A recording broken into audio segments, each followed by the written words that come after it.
فذکر ان نفعت الذکریٰ، تو آپ نصیحت فرمائیے اگر نصیحت کام دے، اگر نصیحت فائدہ دے. یعنی اس قرآن پاک کے ذریعے آپ لوگوں کو نصیحت فرمائیں، اگر نصیحت کام دے، اگر نصیحت فائدہ دے اور کچھ لوگ اس سے فائدہ اٹھائیں. تو جن کے نصیب میں فائدہ لکھا ہے، جن کے دل زندہ ہیں، وہ قرآن پاک کی نصیحت سے فائدہ ضرور اٹھائیں گے. سَيَذَّكَّرُ مَن يَخْشَىٰ، ان قریب نصیحت مانے گا جو ڈرتا ہے. یعنی جو اللہ تعالی سے ڈرتا ہے اس پر نصیحت کا ضرور اثر ہوگا. وَيَتَجَنَّبُهَا الْأَشْقَىٰ، اور اس سے وہ بڑا بدبخت دور رہے گا. یعنی اس نصیحت سے اور اس قرآن پاک کے نور سے وہی دور رہے گا جو اشقا ہے، بہت بڑا بدبخت ہے. الذی یصلی النار الکبریٰ، جو سب سے بڑی آگ میں جائے گا. اس آیت کریمہ کا شان نزول بعض مفسرین نے یہ بیان کیا کہ یہ آیت ولید بن مغیرہ اور عتبہ بن ربیعہ جیسے کافروں کے لیے نازل ہوئی کہ یہ بڑے بدبخت ہیں، قرآن سے فیض یہ نہیں لیں گے اور جہنم میں جائیں گے. ثم لا يموت فیہا ولا یحییٰ، پھر نہ اس میں مرے گا اور نہ جیے گا. پھر جہنم میں وہ مرے گا نہیں کہ مر کر ہی عذاب سے چھوٹ سکے، تو موت آئے گی نہیں کہ عذاب سے جان چھوٹے، اور نہ جہنم کی آگ میں جیے گا ایسا جینا جس سے کچھ بھی آرام پائے. یعنی جہنم میں تکلیف ہی تکلیف ہے. قد افلح من تزکا، بے شک مراد کو پہنچا جو ستھرا ہوا، جو ایمان لا کر پاک ہو گیا، جس نے اپنے ظاہر باطن کو پاک کیا وہی کامیاب ہوا.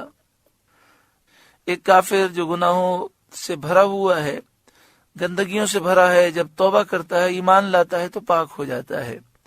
ایک مسلمان گناہوں کی گندگیوں سے گندا ہو گیا، سچی پکی توبہ کرتا ہے اور یہ عزم کرتا ہے کہ اب میں کبھی گناہ نہیں کروں گا، اللہ کے حقوق اور بندوں کے حقوق ادا کرتا ہے تو پاک ہو جاتا ہے.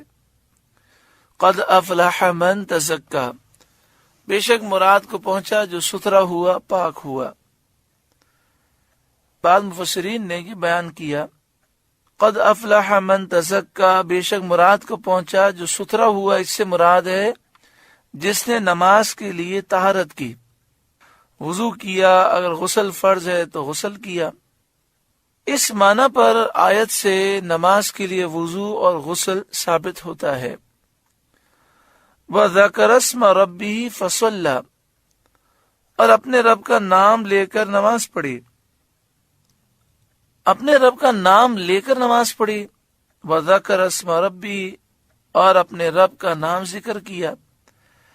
یعنی نماز کی ابتدا میں اللہ اکبر جو کہا جاتا ہے، جسے تکبیر تحریمہ کہتے ہیں، تکبیر افتتاح کہتے ہیں، یہاں یہ مراد ہے. تو تکبیر افتتاح، تکبیر تحریمہ کہہ کر نماز پڑھی، اور نماز سے مراد پانچوں نمازیں ہیں. اس آیت سے تکبیر افتتاح، تکبیر تحریمہ ثابت ہوئی، اور یہ بھی ثابت ہوا کہ وہ نماز کا جز نہیں، کیونکہ نماز کا اس پر عطف کیا گیا ہے. تو پتہ چلا کہ تکبیر تحریمہ نماز کا جز نہیں. یہ بھی ثابت ہوا کہ افتتاح نماز کا اللہ تعالیٰ کے ہر نام سے جائز ہے، کیونکہ یہاں پر یہ نہیں کہ اللہ اکبر ہی کہے، بلکہ فرمایا کہ نماز سے پہلے وہ اللہ کے نام کا ذکر کرے پھر نماز پڑھے. تو اللہ اکبر کہنے سے بھی نماز شروع ہو جاتی ہے، اور اللہ کے کسی اور نام کا بھی ذکر کرے تو نماز شروع ہو جاتی ہے.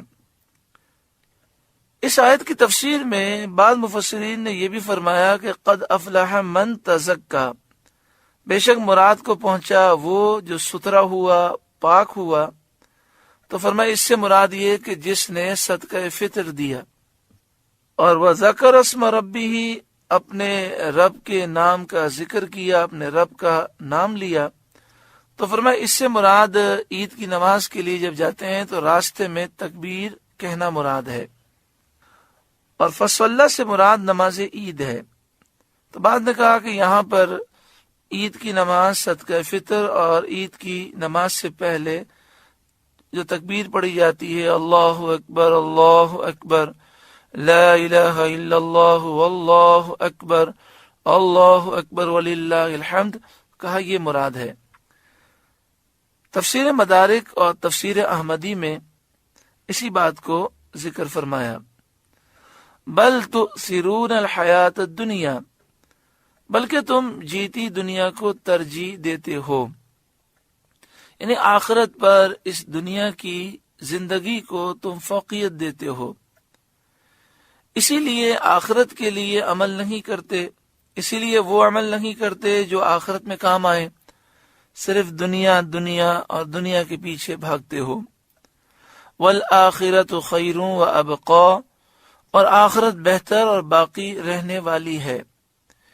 ان ھذا لفی الصحف الاولی، بے شک یہ اگلے صحیفوں میں ہے، یعنی قرآن پاک سے پہلے جو صحیفے نازل ہوئے اس میں یہ بات لکھی ہے، جو ستھرے لوگ ہیں وہ کامیاب ہوتے ہیں اور آخرت بہتر ہے۔ ستھروں کا مراد کو پہنچنا اور آخرت کا بہتر ہونا ان صحیفوں میں لکھا ہے جو قرآن سے پہلے نازل ہوئے۔